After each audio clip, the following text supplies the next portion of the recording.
The letter arrived on Tuesday morning, carried in on a servant's silver tray, as though it were an ordinary thing, as though it did not smell faintly of pipe smoke and old parchment, as though the wax seal, pressed into its corner, did not bear the crest of a house that had not written to her in 2 years. Lady Eleanor Whitmore did not touch it at first. She simply looked at it the way one looks at a wound that has only just begun to bleed, with the strange, suspended calm that comes before pain is fully understood. Outside, the rain moved sideways across the tall windows of Thornfield Cottage, the small ivy-choked house at the edge of the Ashcombe estate where she had lived alone since her husband's death. The fire in the grate had burned low. The morning had been quiet, ordinary, forgettable, until the servant's knock, until the tray, until the seal that made her hands go cold. She knew that crest. Everyone in the county knew that crest. It belonged to Duke Reginald Ashcombe, master of Ashcombe Hall, a man whose name was spoken in drawing rooms with a peculiar mixture of admiration and dread. Admiration for the fortune he had once commanded, dread for the ruin that now quietly followed him like a shadow no lamp could banish. 2 years earlier, that same Duke had stood in the receiving hall of Ashcombe Hall, in front of solicitors and cousins and a room full of people who had come only to watch her fall, and he had said the words that would follow her for the rest of her life, give her the debt no one could collect. He had not looked at her when he said it. He had looked past her, the way a man looks past something he has already decided is beneath his notice. And the room had laughed, softly, politely, the cruel laughter of people who have never once feared for their own survival. The debt in question was not a small thing. It was the ruinous, tangled inheritance left behind by her late husband, Captain James Whitmore, the Duke's own nephew, a debt so old and so knotted, with bad investments, unpaid tenant rents, and a mortgage taken against land that no longer existed on any map, that 3 solicitors had already refused to touch it. It was, by every calculation in London, unpayable. And so the Duke had done what powerful men do with things they wish to be rid of without the unpleasantness of guilt. He had given it to her, the quiet, unremarkable widow, expecting it to vanish along with her, into some forgotten corner of the county, never to be spoken of again. She did not know, on that day, that she would spend the next 2 years proving him wrong in a way no one, least of all the Duke himself, could have imagined. And she certainly did not know, as she stood in her small parlour 2 years later, holding this new, unexpected letter, that the very fortune she had painstakingly rebuilt from nothing would soon be asked to save the man who had tried to destroy her. Before we go further into Eleanor's story, if you find yourself drawn into these old English halls, these quiet acts of quiet vengeance and quiet grace, take a moment now to press that subscribe button so you never miss the next chapter of this world. And I would love to know, in the comments below, right now, before the story pulls you in, where in the world are you watching from tonight? I read every single one, and it means more than you know to see where these old stories travel. Now, let us return to Eleanor and to the letter that was about to change everything. She broke the seal. The handwriting inside was not the Duke's own confident, slashing hand. It was smaller, more hesitant, the hand of a solicitor writing on behalf of a man too proud to write such words himself. Lady Whitmore, it is with considerable difficulty that His Grace requests your presence at Ashcombe Hall at your earliest convenience. A matter has arisen concerning the estate's obligations, of a nature His Grace believes only you are equipped to address. He asks that you come alone, and that you speak of this letter to no one. She read it 3 times before she allowed herself to feel anything at all. 2 years ago, she had been sent away with nothing but debt and disgrace, expected to disappear. Now, the same house that had cast her out was asking, no, begging, in the careful language of desperate men, for her help. She did not know then that the debt she was about to discover was not merely the Duke's own. She did not know that it reached backward into the past, into a secret the old house had kept buried for almost 30 years, a secret that had everything to do with why her husband's branch of the family had been quietly, deliberately ruined in the first place. But that would come later. First, there was the matter of remembering how she had gotten here, how a woman with nothing had built, in 2 years, a fortune substantial enough that a duke would beg for it. To understand what Eleanor had become, one must first understand what she had been. She had married James Whitmore for love, not fortune, a fact the Ashcombe family had never forgiven her for, since it denied them the satisfaction of despising her for ambition instead. James had been a soldier, kind and restless, a younger son of a lesser branch of the great family, tolerated at Ashcombe Hall the way a poor relation is tolerated, invited to Christmas, seated far from the head of the table, spoken of fondly and forgotten easily. When he died, suddenly, of a fever caught abroad, 3 years into their marriage, Eleanor discovered that the modest income she believed they possessed had, in truth, evaporated years before. James had borrowed against everything: the small house, his commission, even a portion of an inheritance that did not yet exist. The debts, when finally untangled, led directly back to Ashcombe Hall, to old obligations between James's father and the Duke's own father that no one in the family wished to speak of. She was 26 years old, widowed, penniless, and, in the eyes of the family that had never wanted her, an inconvenience that had outlived its usefulness. She did not know then that the family's eagerness to hand her the debt was not merely cruelty. It was relief. It was a way of moving a dangerous paper trail into hands too weak, they assumed, to ever read it closely. They were wrong. In the weeks after that humiliating scene in the receiving hall, Eleanor did something no one expected of her. She did not weep in private and accept her fate. She sat, night after night, at the small writing desk in Thornfield Cottage, with the estate's ledgers spread before her by candlelight, and she began, quietly, methodically, to read. She had always been the sort of woman society underestimated, quiet in company, watchful rather than witty. The kind of guest who is remembered as pleasant and nothing more. But beneath that quiet surface was a mind that had spent years observing the machinery of the aristocracy, the way a clockmaker studies a broken watch, patiently, searching for the one small gear that, if repaired, might set the whole mechanism moving again. She found it in the third ledger. Buried among the columns of unpaid tenant rents was a series of old land leases, forgotten, mismanaged, and worth, she realized with a slow and disbelieving certainty, considerably more than anyone in the family had bothered to notice. The Ashcombe cousins had been so occupied with dividing what remained of the visible fortune that they had overlooked an entire vein of quiet, unclaimed value running beneath their feet. She did not announce her discovery.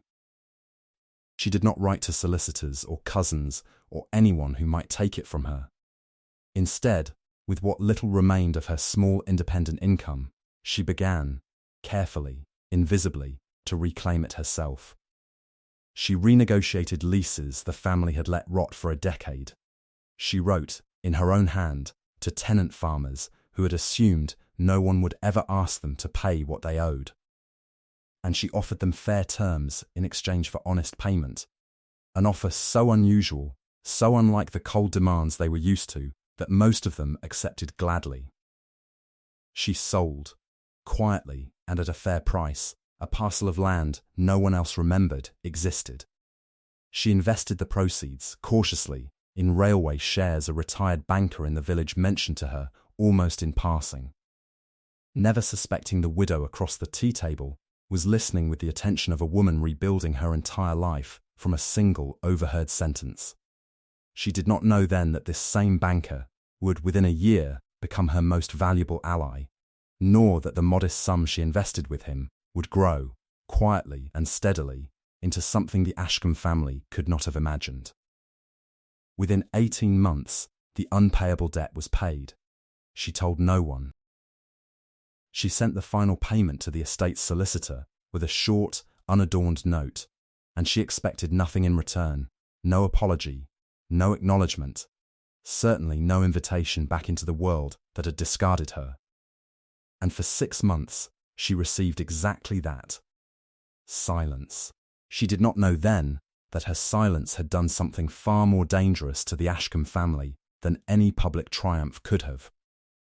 It had left them with a debt of their own, not of money, but of shame. And shame, among the aristocracy, has a way of festering quietly until it can no longer be ignored. Now, standing in her parlour, with the Duke's letter in her hand, Eleanor understood that the silence had finally broken. She dressed carefully the next morning, not in mourning black, which she had worn for years out of habit rather than grief, but in a simple grey travelling dress that made no apology for its plainness. She would not go to Ashcombe Hall dressed as a supplicant. She would go as a woman who had already survived the worst thing that house could do to her. The carriage ride took the better part of 2 hours, through countryside she had once known well, and now viewed with the strange detachment of someone returning to a childhood home long since sold to strangers.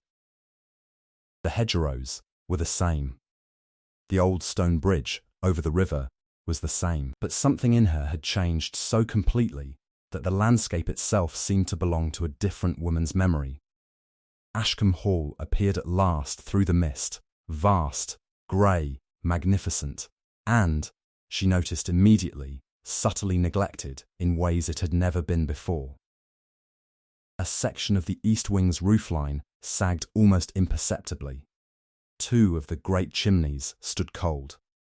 The gardens, once meticulously kept, had begun to surrender small corners to wildness. She did not know then just how far the decay had spread beneath the surface, nor that the Duke's public face of composure was, by this point, a performance sustained by little more than pride and borrowed time. She was shown, not to the grand receiving hall where she had once been humiliated, but to the Duke's private study, a small, telling detail that did not escape her notice. Powerful men do not receive supplicants in private studies. They receive equals there. Or they receive people whose silence they urgently need. The Duke rose when she entered. He was older than she remembered, not merely in years, but in the particular way a man ages when worry has replaced confidence as his constant companion. His hair had gone fully silver. His hands, she noticed, trembled faintly as he gestured for her to sit. "Lady Whitmore," he said, and there was none of the dismissive coolness she remembered from 2 years before. "Thank you for coming. You asked that I come alone," she said, taking the chair he offered, her voice steady in a way that clearly unsettled him. "I assume that means whatever you wish to discuss is not something you wish your family to hear." Something flickered across his face, not quite shame, but its distant cousin. "You always were sharper than this family gave you credit for," he said. "I am beginning to suspect that was rather the point of sending you away." "You sent me away," Eleanor said quietly, "with a debt you believed would ruin me." Yes, he did not look away from her, which she respected, even as she despised him for it. "And you paid it. Every shilling. I did not believe it possible. No one did. That was rather the point of giving it to me." The Duke was silent for a long moment, studying her the way a man studies an opponent he has badly underestimated. Then he rose, crossed to a locked cabinet behind his desk, and withdrew a thick stack of papers bound in faded ribbon. "I did not ask you here to discuss the past, Lady Whitmore," he said, setting the papers before her. "I asked you here because I no longer have anyone else to ask. Ashcombe Hall is dying. Not slowly, as these old houses usually do, but quickly, within the year, unless something changes. And I have recently discovered that the men I trusted to manage its affairs have been managing them into the ground for over a decade. She did not reach for the papers immediately. She simply looked at him. "You are asking me," she said slowly, "to save the house that tried to destroy me." "I am asking," the Duke said, and for the first time in the entire conversation, his voice lost its aristocratic steadiness, "for the only person I have ever known who could take nothing and turn it into something. I am asking because I am out of pride to spend, Lady Whitmore. I have none left." She did not know then that this confession, this small, humiliating admission from a man who had spent his entire life never admitting fault to anyone, would prove to be the least surprising revelation of that long, rain-soaked afternoon. She reached, finally, for the papers. What she found inside would occupy her, in one form or another, for the rest of that year. The Duke's debts were, if anything, more tangled than James's had ever been. Not from carelessness alone, she quickly realized, but from what looked disturbingly like deliberate mismanagement. Loans taken against land already mortgaged twice over.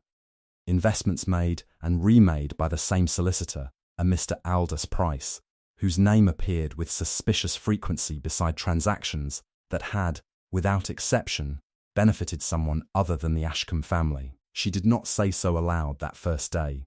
She simply read and noted and asked careful questions that revealed nothing of her growing suspicion. But she did not know then, not yet, that the thread she had begun pulling on would lead not merely to a corrupt solicitor skimming a dying estate, but backward through 30 years of Ashcombe history, to the very reason her husband's branch of the family had been pushed to the margins in the first place. That discovery came 3 weeks later, in the estate's old library, a vast, dust-heavy room that had not, by the housekeeper's own admission, been properly entered in years. Eleanor had asked to see the estate's historical correspondence, hoping to trace the origin of certain old loans. What she found instead, tucked behind a false panel in a writing desk no one had thought to search, was a small bundle of letters tied with faded blue ribbon. Letters written nearly 3 decades earlier, in a hand she did not immediately recognize, addressed to the Duke's late father. She did not know then that these letters would explain, at last, why James's father had been quietly disinherited of his rightful share of the estate, nor that the truth had nothing to do with scandal or wrongdoing on his part at all, and everything to do with a lie told to protect someone else entirely. The letters were from a woman named Margaret Price, the very solicitor's mother. They revealed, in careful, apologetic language, an old affair between Margaret and the previous Duke, and a child born of it, a child who had been quietly absorbed into the family's affairs under a false name, given a position of trust specifically so that his silence and his mother's might be permanently secured. That child, Eleanor now understood with a cold, creeping certainty, had grown into the very solicitor now systematically bleeding the estate dry, a man who had spent 30 years believing himself owed far more than a position of quiet service, and who had finally begun, quietly and patiently, to take it. James's father had discovered the affair decades ago. And rather than expose it, rather than shame a woman and a child who had done nothing wrong, he had agreed to be quietly pushed aside, his branch of the family disinherited under the polite fiction of financial imprudence, so that the old Duke's secret might remain buried. Eleanor sat alone in that dust-filled library for a long time after reading the final letter, the rain beating steadily against the tall windows, understanding at last that the very family who had humiliated her, who had called her husband's line a disappointment, had built that judgment on a lie designed to protect a scandal that was never James's family's shame to carry at all. She did not know then how the current Duke would receive this truth, whether it would break him entirely or finally set something right that had been wrong for 30 years. She told him 3 days later, in the same private study, laying the letters before him, one by one, without a single word of accusation, simply allowing the evidence to speak. The Duke read them in silence. When he finally looked up, his face had gone the colour of old ash. "My father," he said quietly, "let an innocent man's whole family be disgraced. For 30 years, to protect a secret that was never even mine to keep." "Yes," Eleanor said simply. "And Price?" The Duke's voice cracked slightly on the name.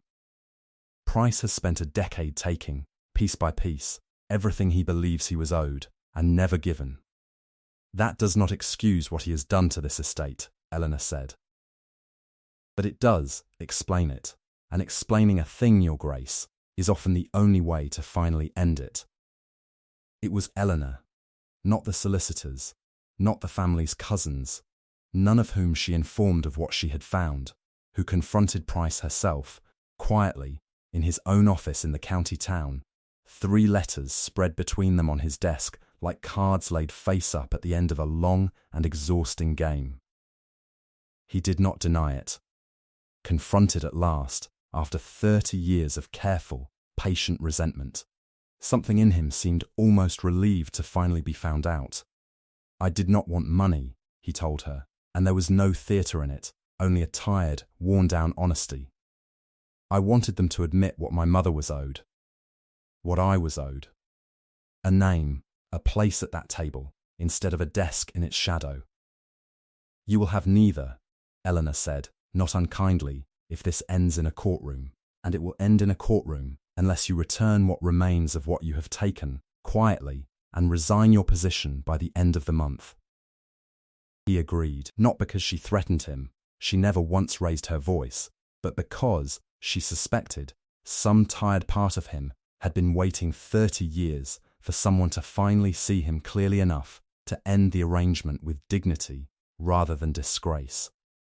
She did not know then that this quiet negotiation, conducted entirely on her own authority, without a single solicitor or witness present, would become the very thing that finally, irreversibly changed how the Ashcombe family and the county itself regarded her. The estate's recovery, once Price's mismanagement was untangled, moved faster than even Eleanor had anticipated. The land she had already restored to profitability under her own name now became the model for reviving the rest of the estate's neglected holdings. Tenant farms that had been quietly strangled by unfair terms were renegotiated on the same fair principles she had used at Thornfield. The railway investments she had made 2 years earlier, modest as they had been, had grown substantially, enough that she was able to extend the Duke a private loan against the estate's eventual recovery. Structured with the same careful precision she had once used to save herself. Word of what she had done, the debts uncovered, the fraud exposed, the estate quietly saved by the very woman the family had once discarded, did not stay contained within Ashcombe Hall for long. Servants speak. Solicitors speak. And in a county where reputation is currency, the story of the widow who paid an unpayable debt and then saved the man who gave it to her spread through drawing rooms with the particular speed reserved for stories that make the powerful look foolish and the overlooked look extraordinary. She did not seek that reputation. She had not done any of it for admiration. But she found, in the months that followed, that it changed how doors opened to her, not because she had suddenly become someone new, but because the county had finally been forced to see the woman who had been standing there all along. The final scene of this story took place nearly a year after that first letter arrived on a rain-soaked Tuesday morning. Ashcombe Hall had been restored, not to the excessive grandeur of its earlier decades, but to something steadier, more honest, built on foundations that could no longer be secretly hollowed out by men like Price. The Duke, for his part, had changed in ways the county found almost as remarkable as Eleanor's own transformation. He had grown quieter, more careful, a man who had learned, late, but not too late, what it cost to build a life on other people's silence. He asked her, on a clear afternoon in early spring, to walk with him through the gardens that had finally been restored to something like their old order. "I owe you a debt I do not know how to repay," he said, as they walked beneath the newly pruned hedgerows. "Not merely the money, the truth. My family's name restored to your husband's line, where it always belonged." "You have already begun repaying it," Eleanor said. "James's father's name has been cleared. That was never about money, Your Grace. That was about 30 years of an innocent man's family being made to carry someone else's shame." The Duke stopped walking. "2 years ago, I told this family to give you the debt no one could collect, believing it would be the end of you. I am an old man, Lady Whitmore, and I have made a great many misjudgments in my life, but I do not believe I have ever been more wrong about anyone than I was about you." Eleanor did not answer with triumph. She had never wanted triumph. She answered, instead, with the quiet grace that had carried her through every room that had once dismissed her. "You underestimated me because it was convenient to," she said. "Most people do underestimate a quiet woman with nothing left to lose. It is, I have found, the single greatest advantage anyone ever gave me." She did not know then, nor did the Duke, that within the year the county would speak of Lady Eleanor Whitmore not as the forgotten widow of a disgraced family, but as the woman who had rebuilt a fortune from nothing, uncovered a 30-year lie, and saved the very house that had once tried to erase her. Not out of forgiveness alone, and not out of vengeance either, but out of something steadier and rarer than both: the quiet, unshakable knowledge of exactly who she was, long before anyone else had bothered to look. The rain had stopped by the time she left Ashcombe Hall that evening. The old gates, which had once closed behind her in disgrace, now stood open in the fading light, and Eleanor Whitmore walked through them not as a woman cast out, but as one who had, in the end, chosen to return. She had not needed the Duke's apology to know her own worth. She had known it long before he did. In every quiet ledger she read by candlelight, in every fair bargain she struck with a tenant who expected none, in every silent month she spent proving, to no one but herself, that a debt no one could collect was never truly a punishment at all. It had been, all along, the making of her,